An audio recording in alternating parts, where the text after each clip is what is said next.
A warm welcome to Anuradha Vedic Astrology. Today, we are going to talk with Chandrashekhar Sharma ji on Bhavas.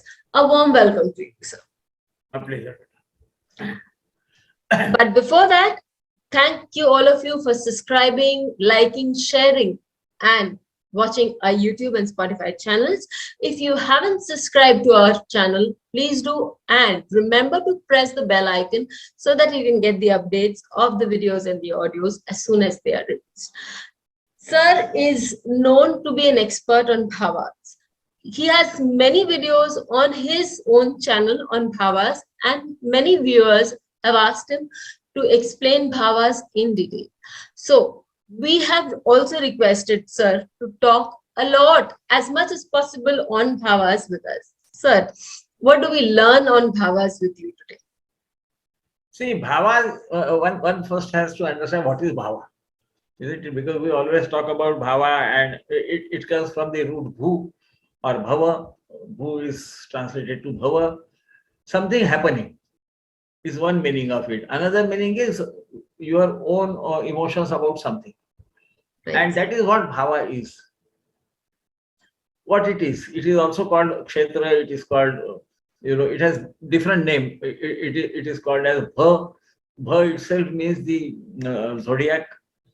It also means, bha also means nakshatras, for those who don't know that. That is why instead of nakshatramsha or saptavimshansha, we can also call it as a bhavamsha. Right, sir. So bha has many meanings. And basically, it represents a jataka's feeling about something. I mean, that is how I would look at it. We have got a chart which has 12 houses. These are 12 major sections of one's life, from birth to meeting our maker. And so it starts from the first bhava, goes on to the second, and then we stop speaking, and so on and so forth. And then we ultimately leave this world uh, as empty-handed as when we entered it. So this is bhava. So how is it to be looked at? That we will talk in a later thing. But what is the importance of? Because usually people are more focused on the Rashi, on the planets and X and Y, and then the yogas and whatnot. But the base is the bhava, because that tells what are the feelings of the Jataka about a particular area of his life, good, bad, or ugly, whatever, or excellent.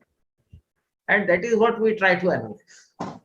So that is why you will see that a person may think that his father is very strict, and the other, his brother might think that no, father is very, who is very pliable.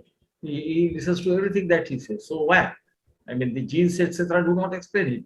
The only thing that is different is they are born at different point of time, Right. and so their ascendant, the Rashi rising on the eastern horizon, is different.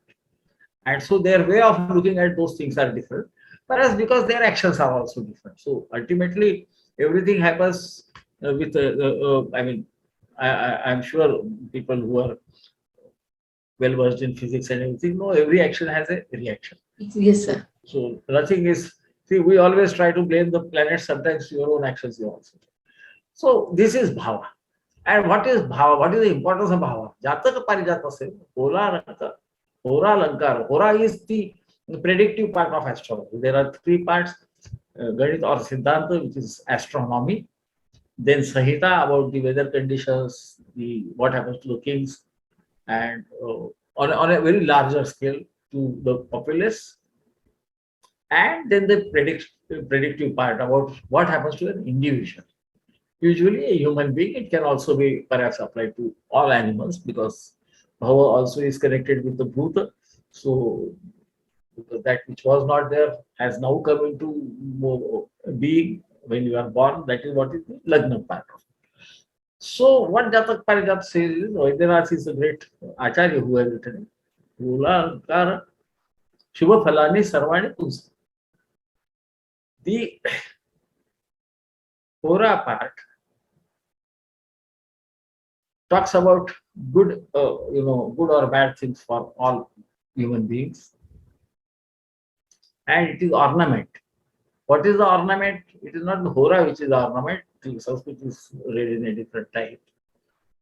तत्तत् भावो भवानी द्विचर बलवशात यानी तानी प्रवच. Now I am telling about how, due to the different strengths of planets, the bhavas connected with them give rise to certain results. That is what is being told by the great Vaidyanatha of. And then he says, I'll tell you, so how is he going to tell? So he gives you a clue about how to understand it. He said, ye bhavaha sitadnya amar gurupati bhi sanyuta vikshitava. Each of the bhava, whichever bhava rather, is aspected by either Venus or Mercury or Jupiter, or is conjunct with those planets, and is not aspected by other planets. Neither is it conjunct with other planets, then the good results of bhava starting from Murti, that is the Lagna bhava, to other bhava occur. So it is as simple as that. This shows the interconnection between the Lord of the bhavas and the bhavas themselves, and importance of the strength of the bhava, which arises both from the strength of the planets which own those bhavas and those who aspect these bhavas. It could be negative, it could be positive. And this is what I've written it in this, in Hindi and English, both the things. But let me tell you that some acharyas are of opinion that Venus is excluded from that. Now, this is it depends.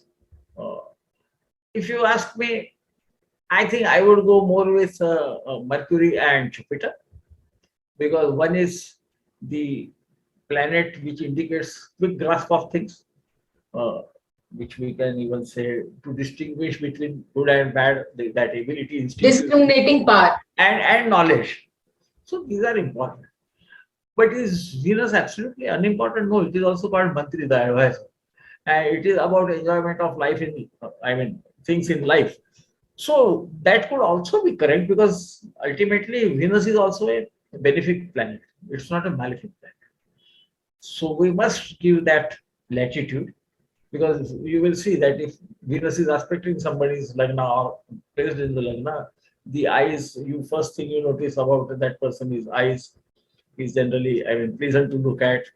May not be very fair, but even if he's a bit dark, then like the Westerner says, dark and handsome, that sort of thing comes out. And so why not? At least that happens with the lagna. It would happen with other things also. So this is the importance, and this understanding the interconnection between them and the play between them.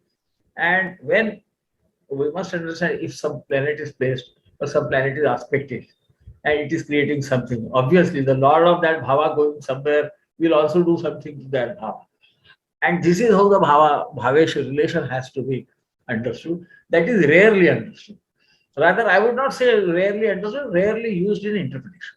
I would go like that.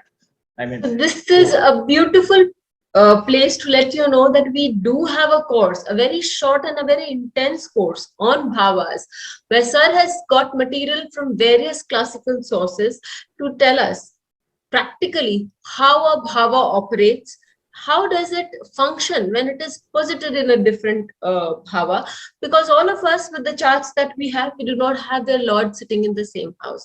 Obviously the lords are in different houses. So how do we connect the dots and make practical assessment of the chart, which is important when we come to prediction. If you are interested in this course, do let us know, WhatsApp to us, or you can go directly to our website and register from there. The pay code is also available on the JPEG of the chart. So if you want to pay directly, please pay and do let us know then on our WhatsApp also.